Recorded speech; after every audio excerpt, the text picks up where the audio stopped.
سارے دوست احباب درود پاک پڑھیں۔ الصلاۃ والسلام علیک یا رسول وعلی آلک واصحابک یا حبیب اللہ۔ الصلاۃ والسلام علیک یا نبی اللہ وعلی آلک واصحابک یا نور اللہ۔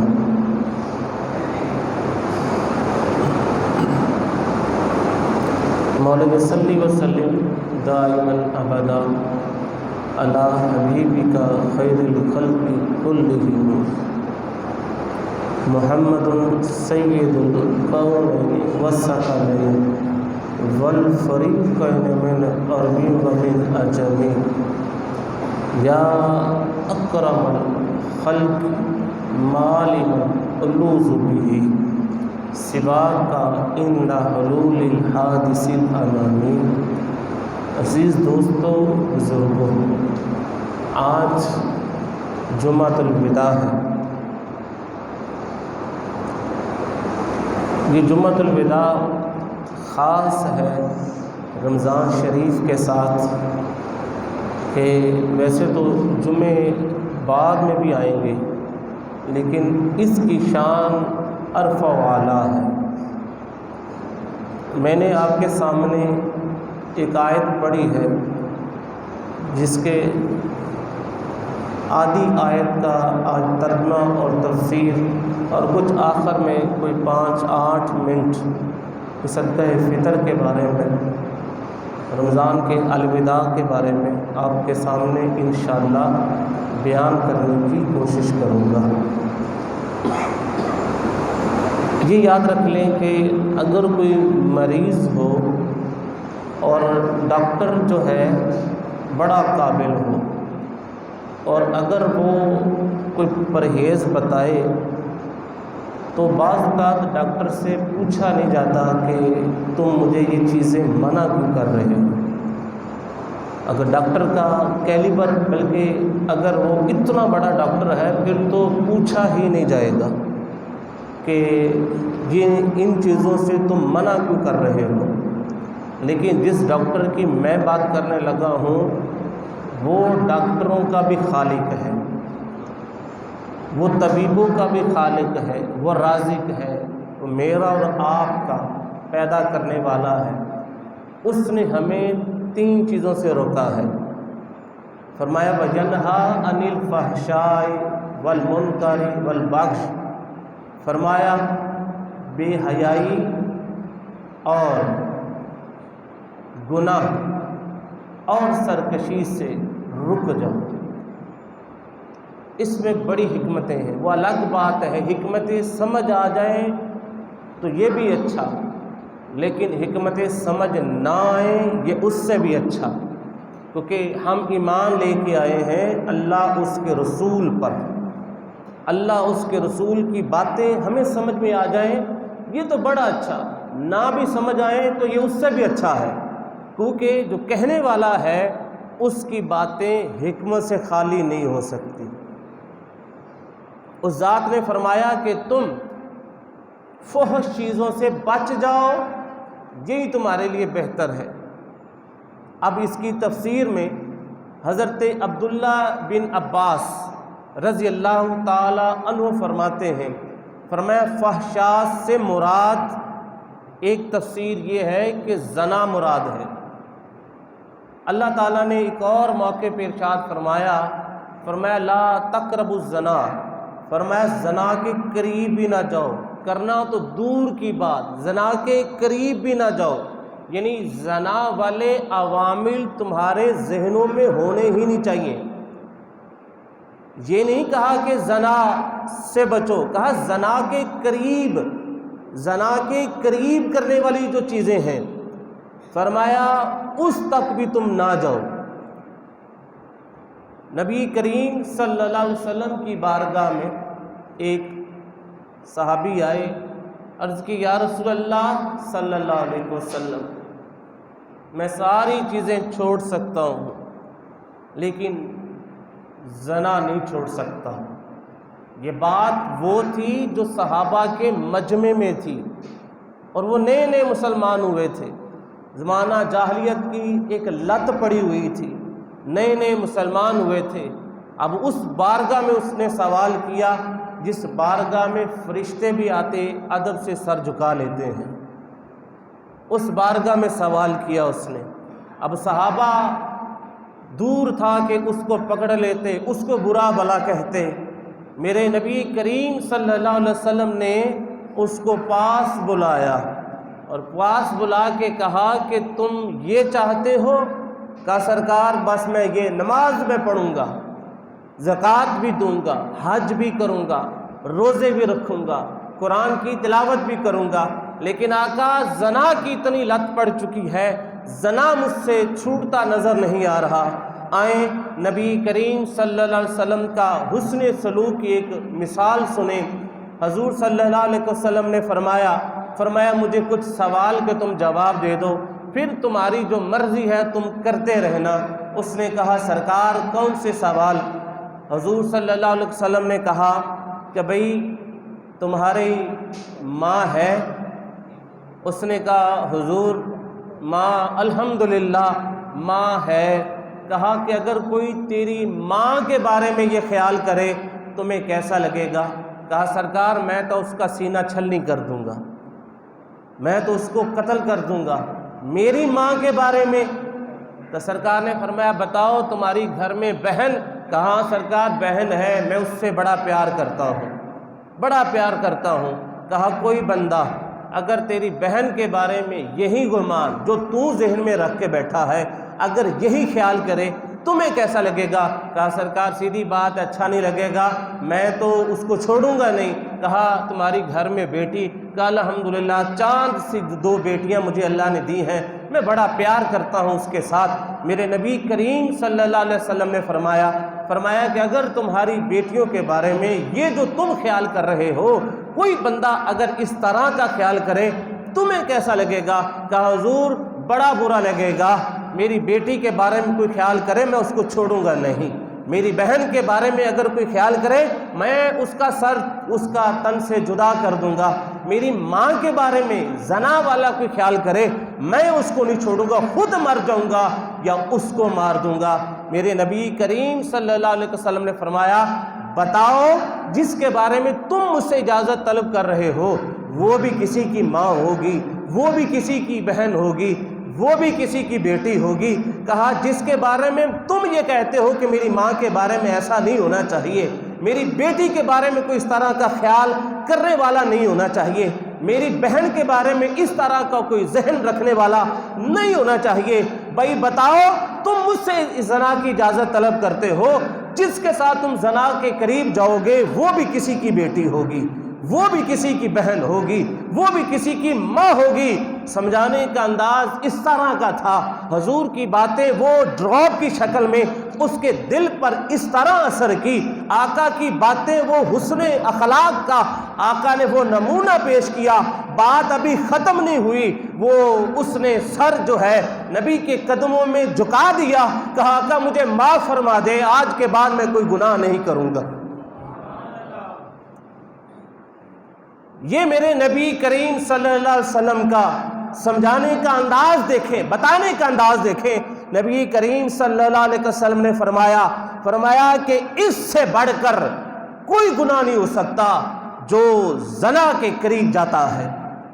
آج میرے بھائی سوشل میڈیا پہ فلم اور ڈرامے اور اس طرح کے وہ مناظر دیکھتے ہیں، وہ کہتے ہیں ہم کرتے تو نہیں، میں نے بھائی دیکھو یہ آنکھوں کا بھی زنا ہوتا ہے، یہی تو قریب والی چیزیں ہیں۔ ہم کون سا کہہ رہے ہیں کہ زنا تو دور کی بات ہے۔ نبی صلی اللہ علیہ وسلم کے مولا نے قرآن پاک میں فرمایا زنا کے قریب بھی نہ جاؤ۔ قریب کا مطلب یہ ہے اس طرح کے عوامل نہ ذہن میں لے کے آؤ، نہ اس طرح کی چیزیں دیکھو جس سے تمہارا ذہن بھٹک جائے۔ فرمایا فحشاء سے ایک مراد یہ زنا ہے، دوسرا حضرت عبداللہ بن عباس رضی اللہ تعالی عنہ فرماتے ہیں دوسرا جو فحش سے مراد کہا وہ شراب نوشی ہے۔ ایک ہوتا ہے چھپ کر گناہ کرنا، ایک ہوتا ہے اعلانیہ گناہ کرنا۔ کہا چھپ کے گناہوں میں تو زنا شامل ہے اور اعلانیہ گناہ میں شراب نوشی۔ آج کچھ لوگ جو زیادہ پڑھ جاتے ہیں، میری زیادہ پڑھ جانے سے مراد دین سے جو غافل ہیں، جن کو دین نظر نہیں آتا، یا وہ جو سمجھتے ہیں کہ یہ صرف چند مولویوں کی باتیں، من گڑت باتیں ہیں۔ نہیں میرے بھائی، من گڑت باتیں نہیں ہیں، یہ قرآن کی باتیں ہیں، یہ میرے نبی کی باتیں ہیں۔ یہ تو کل کو پتہ چلے گا کہ سچا کون تھا اور جھوٹا کون تھا۔ یہ تو کل کو پتہ چلے گا جب انسان قبر میں جائے گا، پھر پتہ چلے گا سچا کون تھا اور جھوٹا کون تھا۔ وہاں پہ کوئی ساتھ نہیں جائے گا، وہاں پہ اکیلا شخص اور عمل ساتھ جائیں گے جو وہ کرتا رہا، جو وہ سچ بولتا رہا ہے۔ آئیں میں آپ کو ایک حدیث پاک سناتا ہوں، اور یہ حدیث پاک ہماری ماں، مومنوں کی ماں حضرت عائشہ رضی اللہ تعالی عنہا سے روایت ہے۔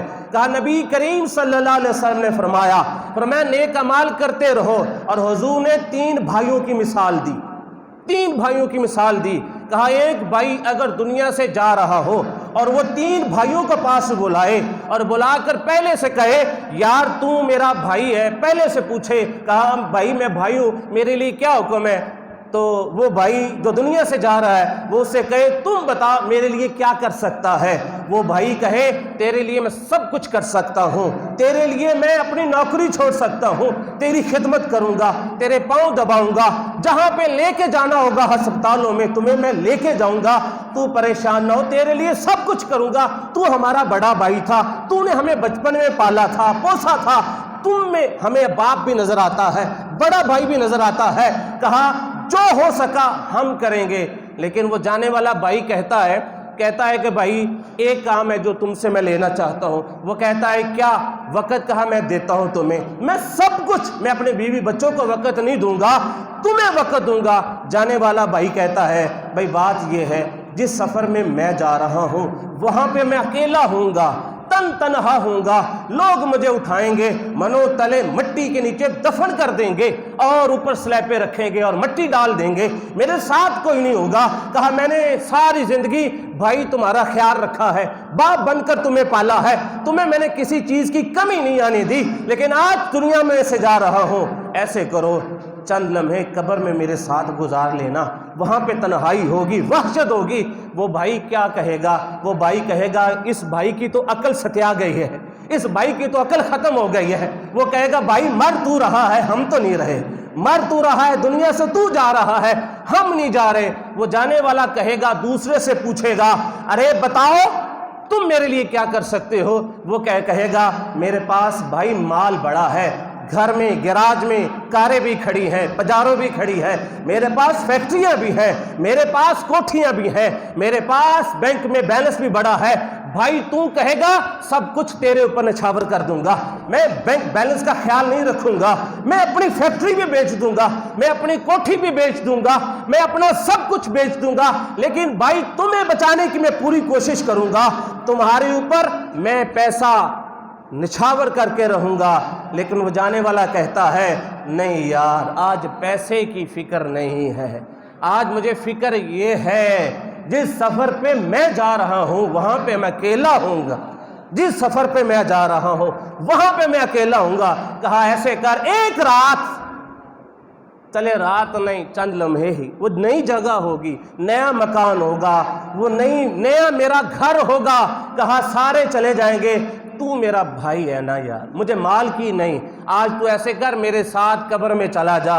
وہ کہے گا نہیں بھائی نہیں، تیرے ساتھ میں نہیں جا سکتا، تیرے ساتھ میں قبر میں اتر تو سکتا ہوں لیکن تمہیں رکھنے کے لیے، تیرے منہ پہ میں مٹی تو ڈال سکتا ہوں لیکن مٹی ڈلوا نہیں سکتا، تمہارے اوپر سلیپے تو رکھ سکتا ہوں لیکن اپنے اوپر ابھی نہیں رکھ سکتا۔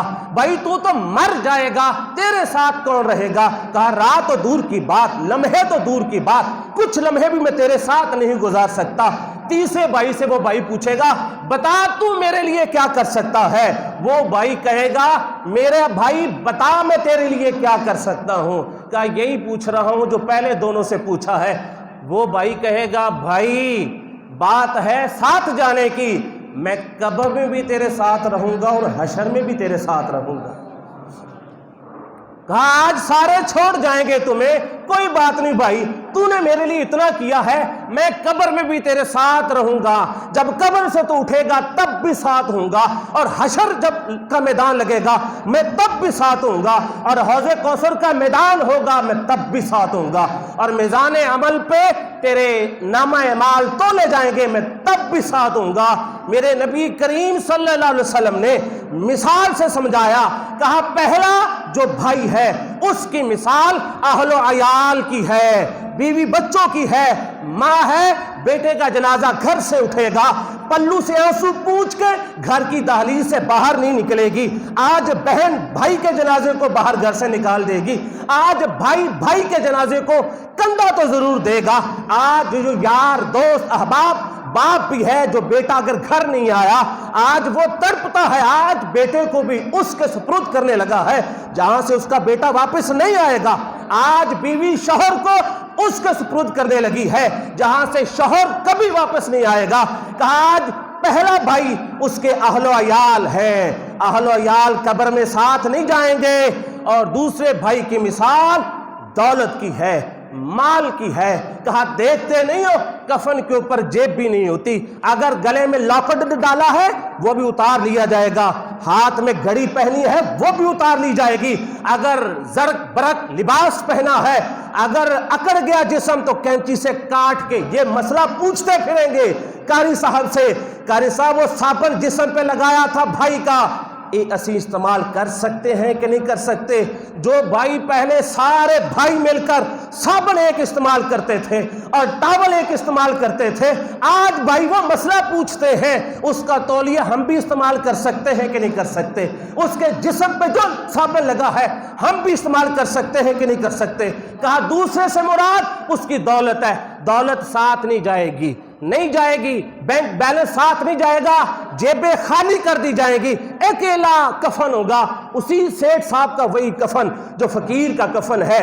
تیسرا کہا تیسرے بھائی کی مثال اس کے عمل کی ہے، جو وہ نماز پڑھتا رہا، جو روزے رکھتا رہا، جو زکوٰۃ دیتا رہا، جو صدقہ خیرات کرتا رہا، جو اللہ رسول کا نام آتا تھا اس کی آنکھیں جھک جاتی تھی، وہ قرآن پڑھتا رہا تنہائی میں بھی اور اعلانیہ بھی، تلاوت کلام پاک سنتا رہا اور غیبت سے بچتا رہا، حسد سے بچتا رہا۔ کہا یہ وہ اعمال ہے، تیسرے بھائی کی مثال اعمال کی ہے، قبر میں کوئی ساتھ نہیں جائے گا، اس کے عمل ساتھ جائیں گے، قبر میں ساتھ جائیں گے۔ آئے ایک اور حدیث سناتا ہوں، میرے نبی کریم صلی اللہ علیہ وسلم نے فرمایا قبر میں جو سب سے زیادہ انس دلائے گا وہ یہ دلائے گا جو وہ دنیا میں قرآن پڑھتا رہا ہے، یہ روشنی بن کے قبر میں آ جائے گی۔ آج ہمارے بدلنے کا وقت ہے، دیکھیں رمضان شریف یہ الوداع ہو رہا ہے، ایک وقت وہ تھا ہم آمد رمضان کر رہے تھے، ایک وقت وہ تھا جب رمضان کی برکتیں اور لوٹنے کے لیے ہم جب کسی سوشل میڈیا پہ یہ قاری صاحب سے سنتے تھے ہمارا دل بڑا بے چین کو چین آ جاتا تھا، سکون آ جاتا تھا۔ ایک وقت وہ بھی تھا جب ہم نے سنا تھا کہ نفل پڑھے تو فرض کے برابر اور فرض پڑھے تو 70 فرض کے برابر۔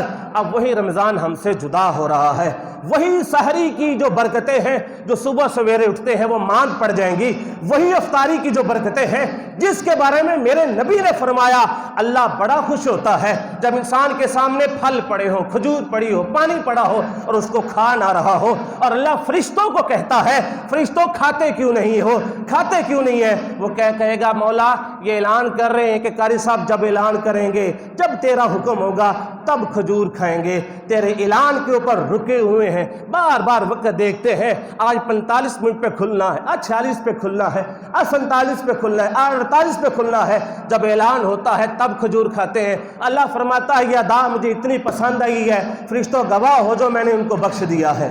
یہ کہاں پہ ساتیں ہوں گی دوستو؟ کھانا تو ہم بعد میں بھی کھائیں گے، کھجور بعد میں بھی کھائیں گے اور ساری چیزیں بعد میں ہوتی رہیں گی، لیکن یہ جو لمحے ہیں یہ کیسے واپس آئیں گے؟ میرے نبی نے فرمایا جو رمضان شریف میں فوت ہوتا ہے فرمایا وہ جنتی ہو جاتا ہے۔ یہ نعمتیں، یہ وسعتیں کیسے ملیں گی؟ یہ خوشی کا مقام نہیں ہے کہ عید آ رہی ہے، مقام خوشی کا ہے، لیکن ان کے لیے جنہوں نے رمضان اس طریقے سے گزارا جس طرح حق تھا۔ ہم بڑا شروع میں بڑی پہلی تراویح پہ بڑی لائن لگی ہوتی ہے اینڈ تک، جیسے جیسے رمضان جاتا ہے ایک ایک صف، دیکھیں یہ رمضان جب جائے گا اللہ کی بارگاہ میں، یاد رکھیں دو چیزیں ہیں جو ڈائریکٹ شفاعت کریں گی، ایک نبی کریم صلی اللہ علیہ وسلم ڈائریکٹ امتیوں کی شفاعت کریں گی، اور ایک قرآن پاک ہے جو ڈائریکٹ شفاعت اپنے ان لوگوں کی کرے گا جو قرآن پڑھتے رہے ہیں، جو قرآن پڑھتے رہیں۔ یہ فحش، آج ہم برائی سے بچ جائیں۔ اگر کوئی شراب نوشی کرتا ہے، آئیں اس کے بارے میں نبی کریم صلی اللہ علیہ وسلم نے فرمایا جو شراب پیتا ہے حضور نے فرمایا 40 دن تک اس کی توبہ قبول نہیں ہوگی، پھر قبول ہوگی، پھر پیتا ہے، پھر 40 دن قبول نہیں ہوگی، پھر پیتا ہے۔ نبی کریم صلی اللہ علیہ وسلم فرمایا 3 دفعہ اس نے شراب پی، تینوں دفعہ توبہ کی، اور اگر چوتھی دفعہ بھی شراب کے پیالے کو ہاتھ لگائے گا، نبی کریم صلی اللہ علیہ وسلم نے فرمایا اللہ عہد لے لیتا ہے کس چیز کا؟ کہا تینۃ الخبال، کہا ایک جہنمیوں کی زخموں کی جو پیپ نکلے گی، کہا شراب پینے والوں کو وہ پلائی جائے گی، شراب پینے والوں کو پلائی جائے گی۔ اس میں بڑا ہے کوئی بات نہیں، کوئی بات نہیں، اے کوئی بات نہیں، شراب کے بارے میں نص قطعی ہے۔ ایک یہودی تھا، اس کے پاس ایک مسلمان مہمان گیا، اس نے انگور پیش کیے، جب انگور پیش کیے تو اس نے انگور کھائے، جب انگور اس نے کھا لیے تو تھوڑی دیر گزری تو وہ شراب بھی لے کے آ گیا یہودی۔ اس نے کہا کہ نہیں، شراب ہمارے اسلام میں حرام ہے۔ اس نے کہا کہ بڑی بات ہے، کہا کہ انگوروں کو ہی کشید کر کے شراب بنائی جاتی ہے اور آپ کہہ رہے ہو کہ شراب حرام ہے، اسی سے تو بنی ہے۔ وہ مسلمان بڑا سیانہ تھا، اس نے کہا کہ تمہاری اہلیہ گھر میں ہے؟ اس نے کہا ہے، کہا سامنے لے کے آؤ، اس کی اہلیہ آ گئی، کہا کہ اللہ نے اولاد بھی دی ہوگی؟ کہا ہاں میری 2 بیٹیاں ہیں، کہا 2 بیٹیاں بھی سامنے آ گئی، کہا کیا بات ہے؟ کہا مجھے یہ بتاؤ، یہ تمہاری اہلیہ ہے، یہ تمہاری بیوی ہے، یہ تمہارے لیے حلال ہے، یہ تمہارے لیے حلال ہے، اور یہ تیری بیٹیاں ہیں، یہ تمہارے لیے حرام ہے۔ یعنی بیوی سے ہی بیٹیاں نکلی ہیں، بیوی سے ماں سے ہی بیٹیاں نکلی ہیں۔ کہا ایک طرف تو یہ تیری اہلیہ ہے، بیوی ہے، یہ حلال ہے، اور بیٹیاں جو اسی سے نکلی ہیں یہ حرام ہے۔ یہ سمجھنا تھا، اس نے سر سجدے میں رکھا، اس نے کہا یار باقی باتیں چھوڑ، مجھے کلمہ پڑھا کے مسلمان کر دو۔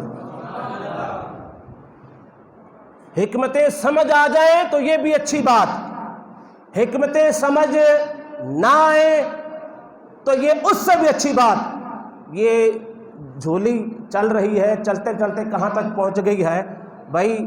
جس طرح رمضان شریف میں ثواب ہر چیز کا بڑھ جاتا ہے، اسی طرح مسجد کو دینے کا بھی ثواب بڑھ جاتا ہے، مسجد کو ثواب دینے کا بھی بڑھ جاتا ہے۔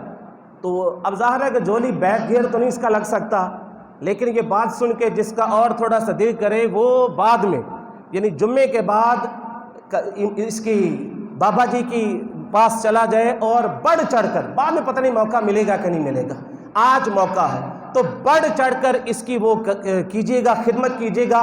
اور جہاں جہاں پہ آپ کو موقع ملتا ہے، اگر آپ سپروائزر ہیں اور آپ کے نیچے ورکر ہیں، اور کچھ ایسے بھی ہوتے ہیں جن کی آنکھوں میں تو ہوتا ہے کہ کاش آج ہماری دیہڑی لگ جائے، وہ گھر میں بچوں کے لیے سوٹ تک نہیں لے کے جا سکتے۔ یہ وہ چھوٹی چھوٹی چیزیں نہیں ہیں، یہ بڑی بڑی چیزیں ہیں۔ ہم ان کو رکھیں ذہن میں، جو غریب ہیں، جو مسکین ہیں، جو اس طرح کے ہیں، اور کچھ ہوتے ہیں جو سفید پوش ہوتے ہیں، جن کی نگاہوں میں ہم سب سے زیادہ اس فروٹ والے سے بحث کرتے ہیں جس بیچارے نے کھجوریں صرف 6 کلو لگائی ہوتی ہیں، ہم اسی سے کوشش کرتے ہیں کہ کم سے کم اس سے کروا لیں۔ بھئی ہو سکتا ہے وہ شام ٹائم وہ 200 کی جگہ پہ اگر 300 گھر لے کے جائے گا، وہ بھیک نہیں مانگ رہا دوستوں، وہ بھیک نہیں مانگ رہا، اس سے اچھا ہے جو بھیک مانگ رہا ہے، اس سے کروڑہ درجے بہتر ہے۔ یہ وہ باتیں ہیں جو ہمارے سمجھنے کی ہیں اور سوچنے کی ہیں۔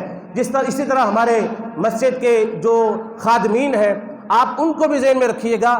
مجھے نہ کچھ دیجیے گا کیونکہ میرے اپنے بزنس ہے، لیکن یہ کہ جو امام صاحب ہیں، جو آپ کے ساتھ جو ریلیشن میں ہوتے ہیں، یا ظاہر ہے کہ جو محلے کی مسجدیں ہوتی ہیں، شاید وہ اس وجہ سے شاید خدمت زیادہ کرتے ہیں کیونکہ انہوں نے جنازے بھی پڑھنے ہوتے ہیں، کان میں اذان بھی دینی ہوتی ہے. یہاں پہ ظاہر ہے وہ ذرا کم ہے، لیکن یہ ہمارے امام صاحب ہیں، انہوں نے قرآن پاک سنایا ہے. آپ ان کے بھی بڑھ چڑھ کر آپ ان کی کیا کیجیے گا، خدمت کیجیے گا. بہرحال جو میں آپ کو بات سنا رہا تھا شراب کی، شراب نص قطعی سی ہے، یہ حرام ہے. شراب حرام ہے. شراب اگر کوئی پیتا ہے اس سے بچنے کی پوری کوشش کریں. اسی طرح اللہ تعالیٰ کے پیارے حبیب کریم صلی اللہ علیہ وسلم کے خدا نے قرآن پاک میں ارشاد فرمایا والمنکر والبغی. منکر کہتے ہیں بے حیائی والی باتوں سے رکنا، گناہ والی باتوں سے رکنا، اور اس میں جو سب سے زیادہ ہے وہ ہے زبان. اس زبان دیکھیں، چغلی جو ہے ظاہر وہ زبان سے کی جاتی ہے، غیبت جو ہے وہ بھی زبان سے کی جاتی ہے. چغلی بھی زبان سے، غیبت بھی زبان سے، جھوٹ بھی زبان سے. ایک اعمال کا 90% یہ سمجھ لیں کہ جو سرکل ہے وہ زبان سے ہے. اس لیے صوفی کہتے ہیں شاید اللہ تعالیٰ نے یہ ہونٹ دیے ہیں، ہونٹ سے آگے دانت دیے ہیں، دانت کے پیچھے زبان دی ہے. ہم اس زبان کا بے دریغ استعمال کرتے ہیں. میں بھی اس میں شامل ہو سکتا ہوں، آپ بھی شامل ہو سکتے ہیں.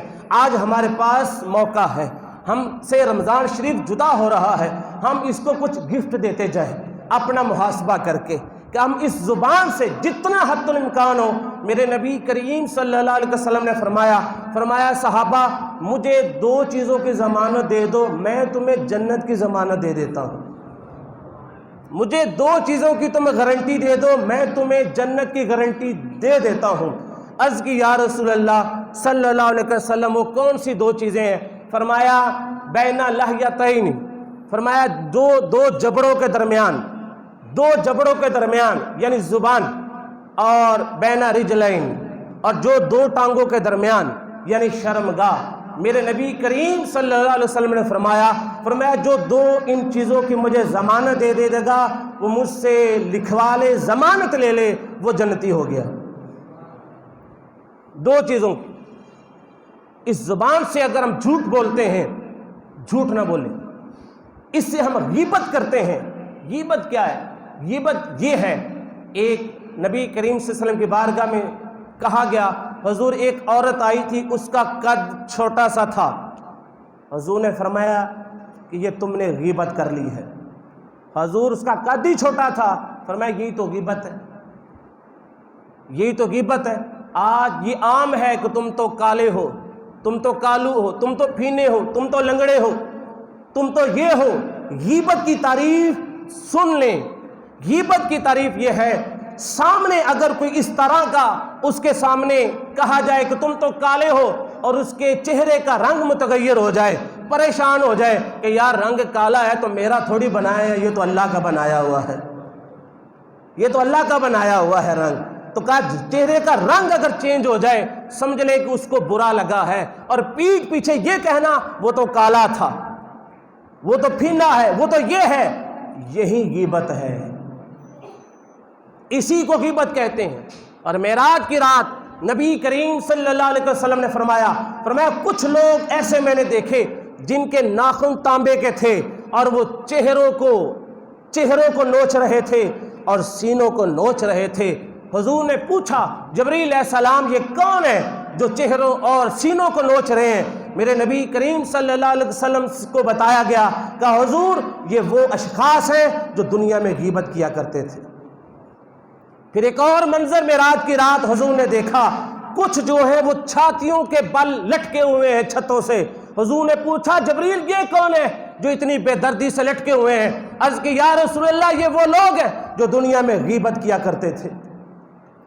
آئے اللہ کا قرآن سنیں. فرمایا ایحب احدکم، فرمایا کیا تم میں سے کوئی پسند کرتا ہے ان یاکل لحم اخیہ میتا فکرہتمہ، کہا کہ تم اپنے مردار بھائی کا گوشت کھاؤ.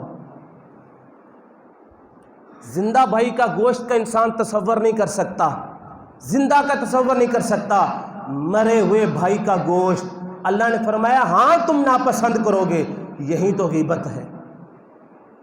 جس کو ہم اپنے لہجے میں چھوٹی چھوٹی بات سمجھتے ہیں، یہ چھوٹی بات نہیں ہے دوستو۔ آج ہم نیت کریں اس رمضان شریف کے آخری جمعے میں ہم یہ عہد کریں کہ آج کے بعد ہم یہ نہیں کہ حتی الامکان کوشش کریں گے کہ سچ بولیں گے، نہیں، بولیں گے سچ۔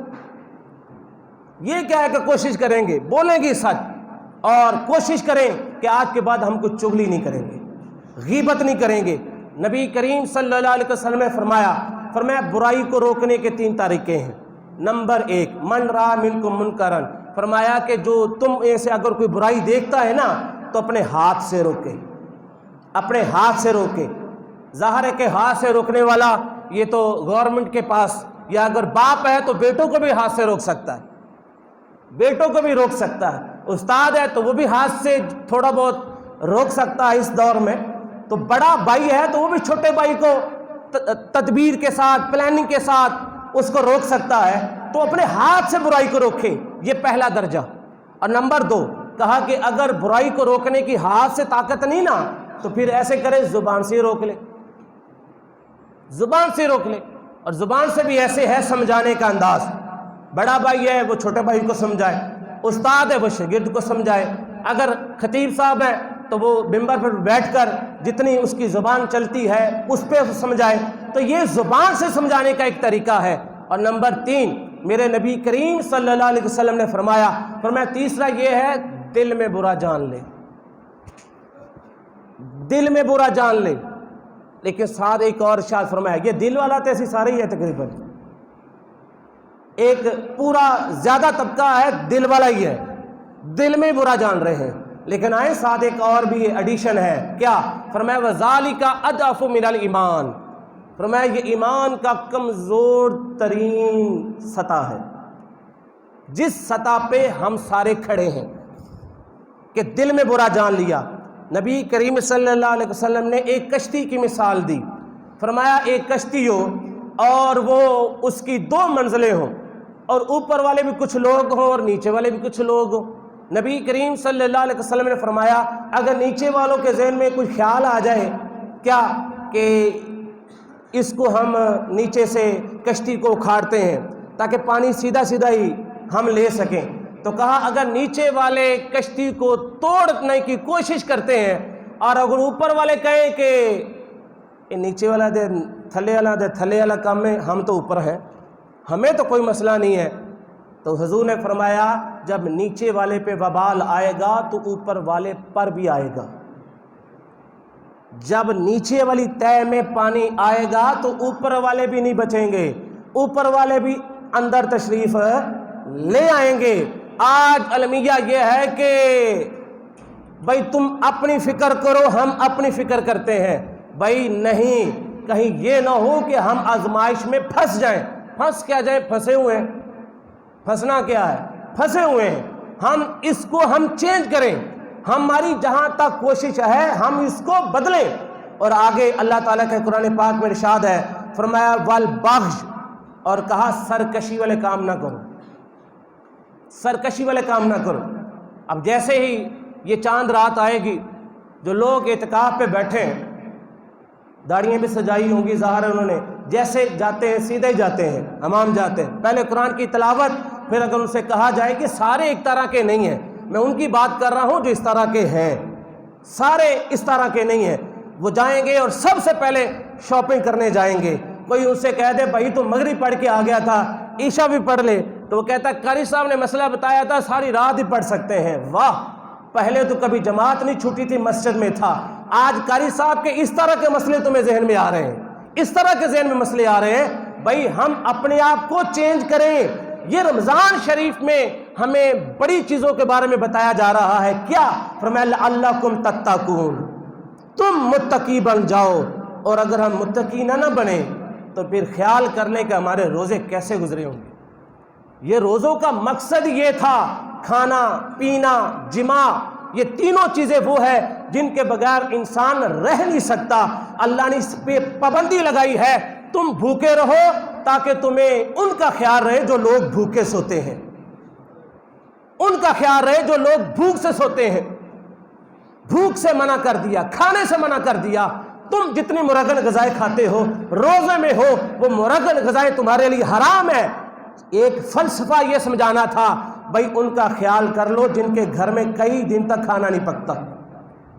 ہم اس رمضان میں متقی بننے کی کوشش کریں، اور لیلۃ الجائزہ چاند رات کو کہتے ہیں عیدی ملنے کی رات۔ عیدی اسی کو ملے گی جس کے روزے ٹھیک ہوں گے، اسی کو ملے گی۔ عیدی یہ پیسوں والی نہیں ہے، پیسے تو ختم ہو جائیں گے۔ عیدی مغفرت والی عیدی ہے۔ جتنے اللہ نے پورے رمضان میں لوگوں کی بخشش کی ہوتی ہے سب کو جمع کر کے ایک چاند رات کو بخشش کا پروانہ جاری ہوتا ہے۔ آگے آخر میں، کیونکہ آپ کو میں نے کہا تھا آج 3-4 ٹاپک ہیں، وقت ہمارا مختصر ہے، 1 منٹ اور 2 منٹ آپ کے اور لوں گا۔ صدقہ فطر یاد رکھ لیں، صدقہ فطر سب پہ واجب ہے جو صاحب نصاب ہے۔ اس کا اور زکوٰۃ کا ذرا فرق ہے، اس پہ پورا سال گزرنا شرط ہے، اس پہ سال گزرنا شرط نہیں ہے۔ تو ہم نے یہی لگایا ہوا ہے کہ گندم بس 140 روپے 140 روپے 140 روپے، ٹھیک ہے، اس سے ادا تو ہو جائے گا، ادا ہو جائے گا۔ لیکن اگر وہ گندم کے حساب سے دیتا ہے وہ 140 ہے، جو کے لحاظ سے دیتا ہے وہ 320 ہے، کھجور کے لحاظ سے دیتا ہے 960 ہے، کشمش کے لحاظ سے دیتا ہے تو 1920 ہے۔ پھر وہ سورہ یاد آتی ہے 4 پارے کی پہلی، لن تنالوا البر حتی تنفقوا مما تحبون، اللہ کی راہ میں وہ خرچ کرو جو تمہیں سب سے زیادہ پسند ہو۔ ایک صحابی حضور کی بارگاہ میں آ گئے، اس نے کہا یا رسول اللہ جب سے یہ آیت اتری ہے میں تو بڑا فکر مند ہوں۔ حضور نے پوچھا کیا بات؟ کہا حضور سب سے زیادہ مجھے باغ ہی پیارا ہے، صبح اٹھتا ہوں باغ میں چلا جاتا ہوں، نماز پڑھتا ہوں پھر باغ میں چلا جاتا ہوں، پھر آتا ہوں پھر باغ میں چلا جاتا ہوں، میرے لیے تو سب کچھ میرا باغ ہے، میں اگر مجھے سب سے زیادہ پیارا ہی باغ ہے۔ حضور نے فرمایا پھر باغ ہی اللہ کی راہ میں دے دو۔ اس نے منٹ لگایا، اس نے کہا پہلے باغ میرا تھا اب رسول اللہ کا ہے۔ ہم یہ گندم تک نہ جائیں، کوشش کریں جو تک جائیں، اللہ نے دیا ہوا ہے، کھجور تک جائیں، اللہ نے بہت دیا ہوا، اسی کے دیے میں سے دینا ہے نا، ہم نے کون سا پلے سے دینا ہے، اس نے دیا ہے تو ہم نے اسی کے دیے میں سے۔ جس طرح ایک پیر صاحب کے پاس ایک بندہ آیا، اس نے کہا بابا جی دعا فرمائیں، دعا فرمائیں، کیا کہا کہ دعا فرمائیں اللہ کرے میرا کاروبار